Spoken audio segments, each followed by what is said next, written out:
La hechicera. Los secretos del inmortal Nicholas Flamel de Michael Scott. Novela de realismo mágico en 70 capítulos.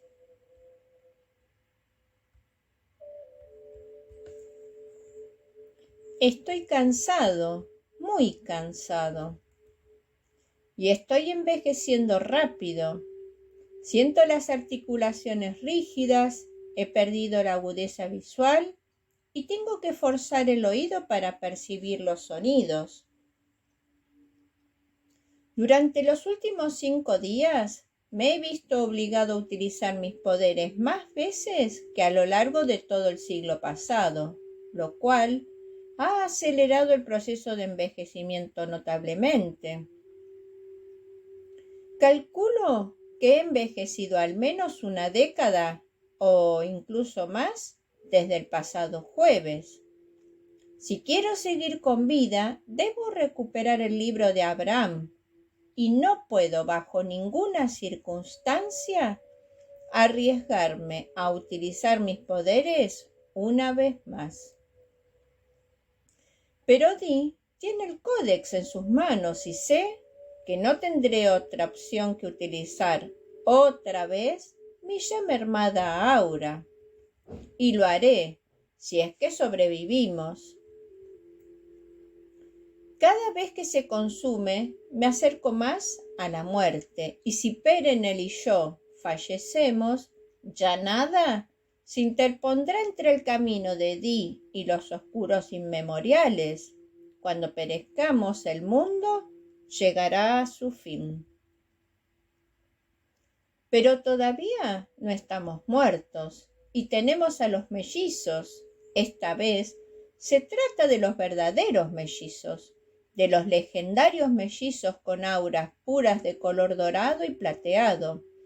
Mientras los mellizos sigan con vida, aún hay esperanzas.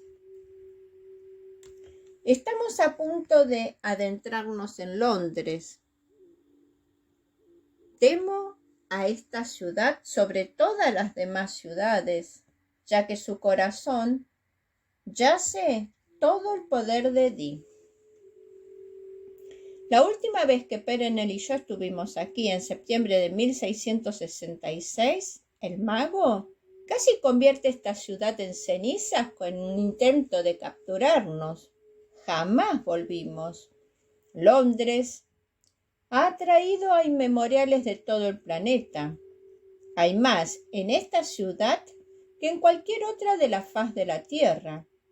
Inmemoriales, humanos inmortales y aquellos de la última generación vagan por las calles londinenses con libertad y discreción, y sin duda sé de al menos una docena de mundos de sombras repartidos por las islas británicas. En estas tierras celtas se unen y convergen más líneas telúricas que en cualquier otro país, y rezo porque los poderes despertados de los mellizos nos ayuden a utilizar estas líneas para volver a San Francisco y a los brazos de mi Perenelle. Y aquí también habita Gilgamesh, el rey. Es el humano inmortal más longevo del mundo.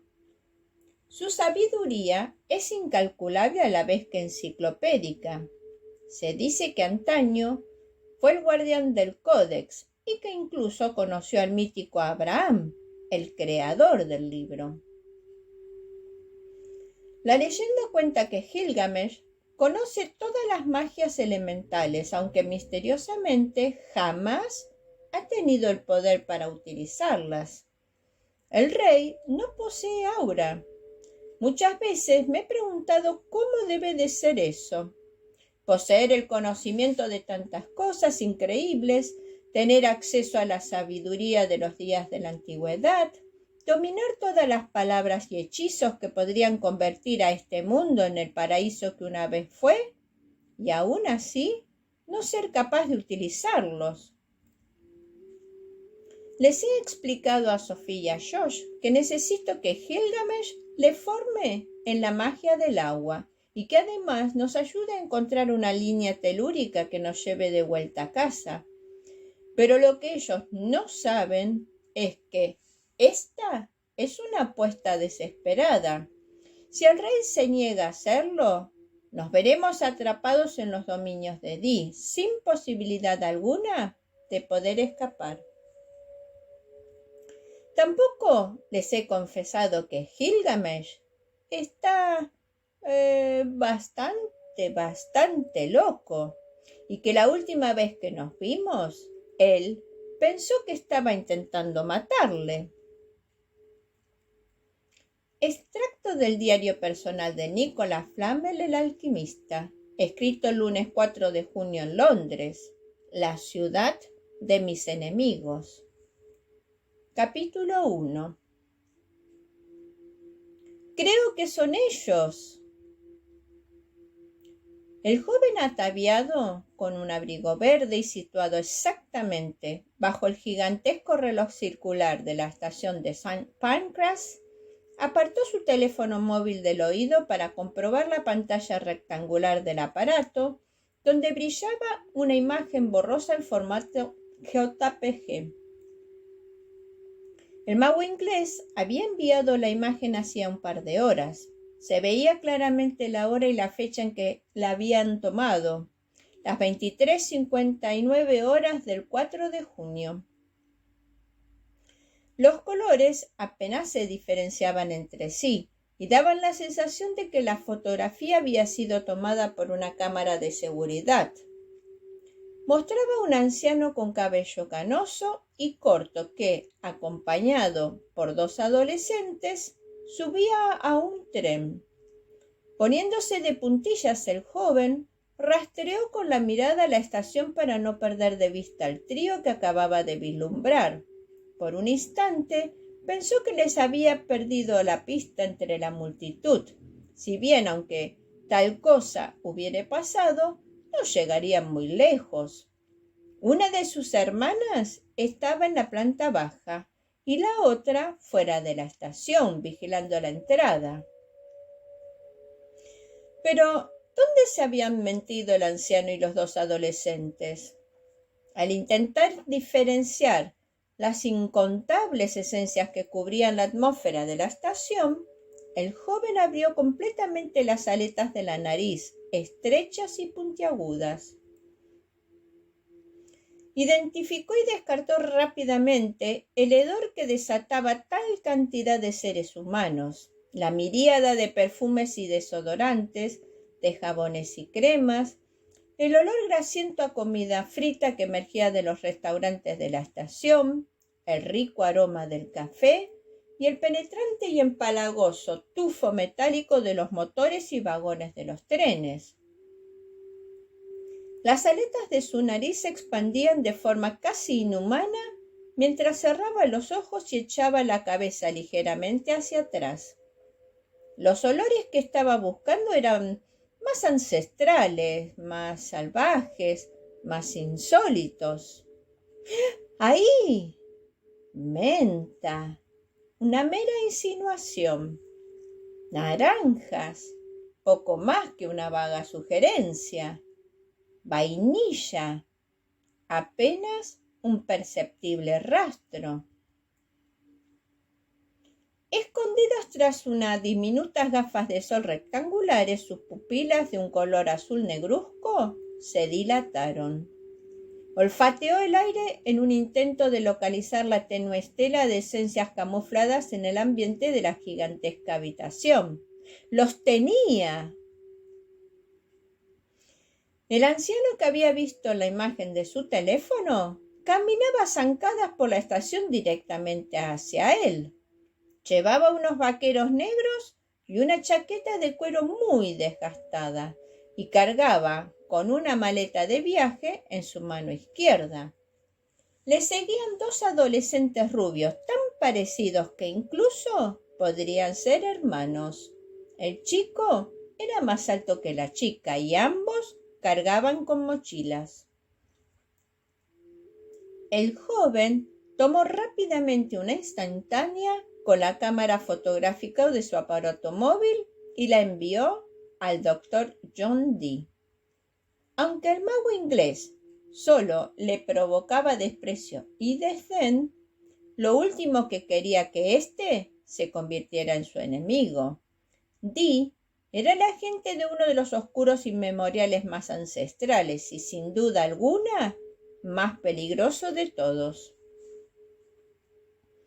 Quitándose la capucha de su abrigo verde, que hasta ahora le había cubierto el rostro, el joven dio media vuelta en el mismo instante en que el trío se aproximaba a él y llamó a su hermana, que se mantenía a la espera en la planta baja. «Definitivamente se tratan de Flamel y los mellizos», murmuró al auricular en un idioma ancestral que finalmente se transformó en gaélico. «Se dirigen hacia ti. Atacaremos cuando lleguen a la calle Euston». Cerrando el teléfono con un golpe seco, el joven con abrigo y capucha salió tras los pasos del alquimista y los mellizos norteamericanos. Se movía fácilmente entre el gentío que se había aglomerado en la estación a esa hora de la tarde.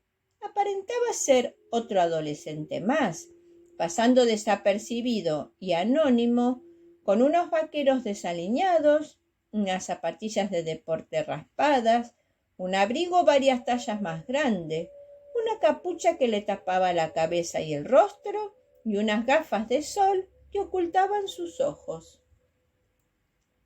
Sin embargo, pese a su apariencia, el joven jamás había sido ni remotamente humano. Él, junto con sus hermanas, había pisado por primera vez las Islas Británicas cuando éstas aún estaban unidas al continente europeo, y durante generaciones todos ellos habían sido venerados como dioses. Le resultaba un tanto molesto recibir órdenes del entorno de Dee, quien, después de todo, no era más que un humano. Pero el mago inglés había prometido al joven encapuchado un precio muy tentador. Nicolas Flamel, el legendario alquimista. Las órdenes de Dee habían sido claras. El joven y sus hermanas podían quedarse con Flamel, pero los mellizos eran intocables. El chico retorció los labios. Sus hermanas capturarían con el mínimo esfuerzo a los mellizos y él tendría el gran honor de matar a Flamel. Una lengua de color azabache salió como una flecha de la comisura de los labios y se relamió. El alquimista sería un festín del que disfrutaría varias semanas y, por supuesto, le guardarían los bocados más sabrosos a madre. Nicolas Flamel aminoró el paso, permitiendo así que Sophie y Josh le alcanzaran. Con una sonrisa forzada, el alquimista señaló la estatua de bronce de unos 12 metros de altura ubicada a los pies del reloj. «Se conoce como el punto de encuentro», dijo en voz alta. Después, con un susurro, añadió: «Nos están siguiendo». Sin dejar de sonreír, se inclinó hacia Josh y murmuró: «Ni se te ocurra girarte». «¿Quién?», preguntó Sophie. «¿El qué?», inquirió Josh. Sentía náuseas y mareos. Los aromas y los sonidos de la estación ferroviaria estaban abrumando sus sentidos recientemente despertados. Un dolor de cabeza punzante parecía golpearle el cráneo y la luz era tan cegadora que incluso deseó tener un par de gafas de sol al alcance. «Sí, ¿el qué? Es mejor pregunta», respondió Nicolas con aire severo. El alquimista alzó un dedo para señalar el reloj, aparentando así estar hablando acerca de él. «No estoy seguro de qué ronda por aquí», admitió, «pero se trata de algo ancestral. Lo sentí en cuanto me apeé del tren». ¿Lo sentiste?, preguntó Josh desorientado. Cada segundo que pasaba se sentía más confundido. No se había encontrado tan mal desde que en el desierto de Mojave le había dado una insolación. Tan solo un leve hormigueo. Mi aura reaccionó a la presencia del aura de quien sea o que sea que está aquí. Cuando tengáis más control sobre vuestras propias auras, seréis capaces de notar lo mismo. Alzando ligeramente la barbilla como si admirara la bóveda compuesta de vidrio y metal, Sophie se giró lentamente. Multitud de personas se empertenaban a su alrededor. La mayoría parecía ser ciudadanos londinenses que tomaban el tren diariamente para desplazarse hacia su lugar de trabajo, aunque también distinguió a numerosos turistas. Varios de ellos se detenían frente a la estatua conocida como el punto de encuentro para hacerse una fotografía o posaban con el reloj como telón de fondo. No había nadie que prestara una especial atención a ella o a sus compañeros. ¿Qué hacemos?, preguntó Josh a medida que en una sensación de pánico se apoderaba de él. «Puedo estimular los poderes de Sophie», tartamudeó, «tal y como hicimos en París». «¡No!», interrumpió Flamel con aire cortante, mientras agarraba el brazo de Josh con una extrema fuerza. «A partir de ahora, solo debes utilizar tus poderes como último recurso. En el momento en que actives tu aura, estarás llamando la atención de cada inmemorial, cada ser de la última generación y cada inmortal que haya a 15 kilómetros a la redonda. Y aquí en Inglaterra, todos y cada uno de ellos están aliados con los oscuros inmemoriales. Además, también de estas tierras pueden despertar a otras criaturas que preferiblemente es mejor no molestar». «Pero tú has dicho que nos están siguiendo», protestó Sophie. «Eso significa que Dee ya sabe dónde estamos». Flammer condujo a los mellizos hacia la izquierda, alejándolos así de la estatua y apresurándolos a que se dirigieran a la salida. «Imagino que dispone de observadores en cada aeropuerto, en cada puerto marítimo y en cada estación ferroviaria de toda Europa. Seguramente Dee sospecha que hemos viajado hasta Londres, pero en el momento en que cualquiera de vosotros active su aura, ya no le cabrá ninguna duda». «¿Y qué haremos entonces?», inquirió Josh mientras se giraba para mirar a Flamel. Bajo las cegadoras luces de la estación, las nuevas arrugas que se habían aparecido en la frente y alrededor de los ojos del alquimista parecían más pronunciadas y profundas. Flamel se encogió de hombros. ¿Quién sabe lo que es capaz de hacer? Está desesperado y los hombres desesperados hacen cosas terribles. Recordad cuando estaba en lo más alto de Notre Dame. Estaba dispuesto a destruir el antiguo monumento solo para deteneros. Estaba dispuesto a acabar con vuestras vidas para evitar que huyerais de París. Josh sacudió la cabeza, mostrando así confusión. «Pero eso es lo que no entiendo. Creía que él nos quería vivos». Flamel emitió un suspiro. «Dee es un nigromante». La nigromancia es un arte repugnante y horrible que implica activar de forma artificial el aura de un cuerpo muerto para resucitarlo. Al pensarlo, Josh sintió como un escalofrío le recorría el cuerpo. «¿Estás diciendo que nos habría matado para después devolvernos la vida?» «Sí, como último recurso», comentó Flamel en el mismo instante que alargaba el brazo para apretar gentilmente el hombro de Josh. Créeme, es una existencia terrible. Es vivir en plena oscuridad y sombras. Y recuerda que Dee fue testigo de lo que tú hiciste.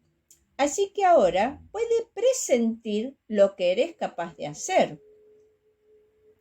Si tenía dudas sobre si erais los legendarios mellizos en este momento, ya se han disipado. Él tiene que conseguiros. Os necesita. El alquimista le dio un par de palmaditas en el pecho. Se escuchó el crujir del papel. Bajo su camiseta, en una bolsa de tela que llevaba colgada del cuello, Josh escondía las 2 páginas que había conseguido arrancar del códex.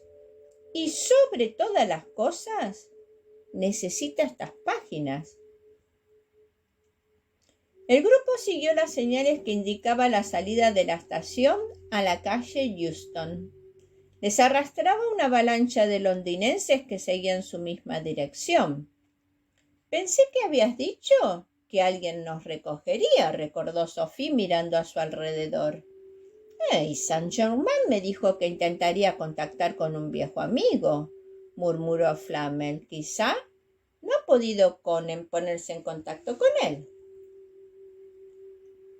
Salieron de la vistosa estación de ladrillo rojo, donde convergía la calle Euston, y se detuvieron repentinamente. Cuando abandonaron la capital francesa, la temperatura rondaba los 17 grados centígrados, pero en Londres la sensación era como mínimo de 10 grados menos y además llovía a cántaros.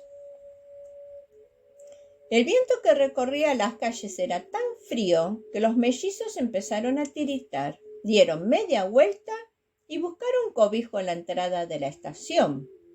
Fue en ese instante cuando Sophie lo vio. Un joven con un abrigo verde y con la capucha puesta, informó de forma inesperada mientras se giraba hacia Nicholas y se concentraba enormemente en su cara pálida. Sabía que si desviaba la mirada hacia otro sitio involuntariamente echaría un fugaz vistazo al joven que le había estado siguiendo. Aún podía verlo por el rabillo del ojo. Merodeaba alrededor de una columna y no dejaba de observar el teléfono móvil que tenía en la mano mientras jugueteaba con él. Había algo raro en aquel joven, en su forma de estar de pie, algo artificial. En ese mismo instante le pareció percibir una tenue esencia en el aire que rápidamente relacionó con carne podrida.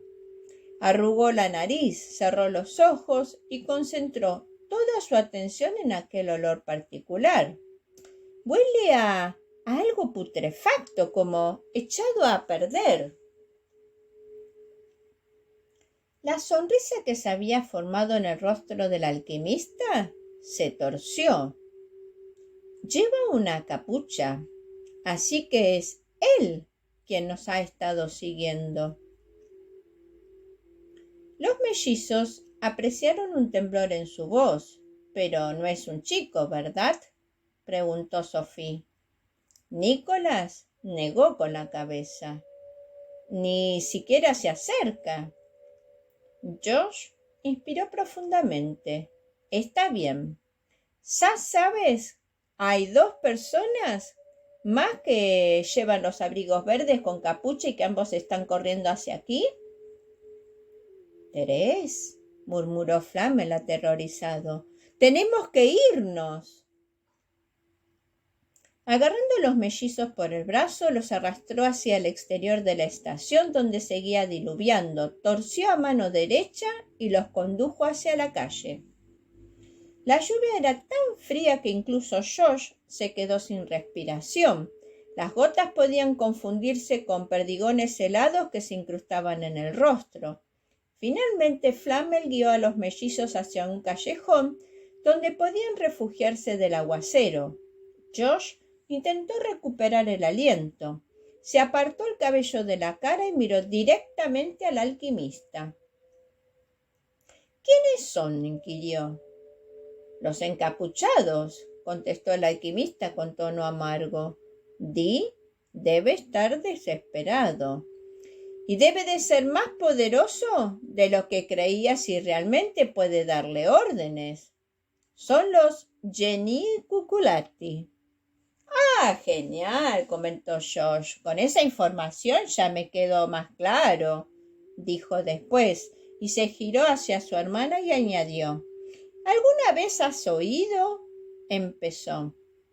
Pero al contemplar la expresión de su hermana se detuvo y exclamó. ¿Sabes quiénes son? Sophie se estremeció cuando los recuerdos de la bruja de Endor empezaron a parpadear en los rincones de su conciencia. Sintió una acidez en la garganta y un retorcijón en el estómago. La bruja de Endor había conocido a los Genii Cuculati y los despreciaba. Sophie se giró hacia su hermano y le respondió. Se alimentan de carne humana.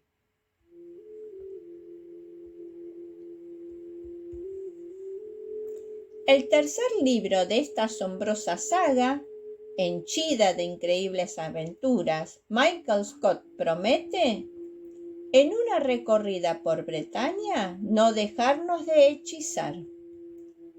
Fifi la Cuentacuentos agradece tu visita. Anhelando que este relato haya sido de tu agrado, te invito a suscribirte a su canal para que cada domingo de sus estrenos puedas disfrutar.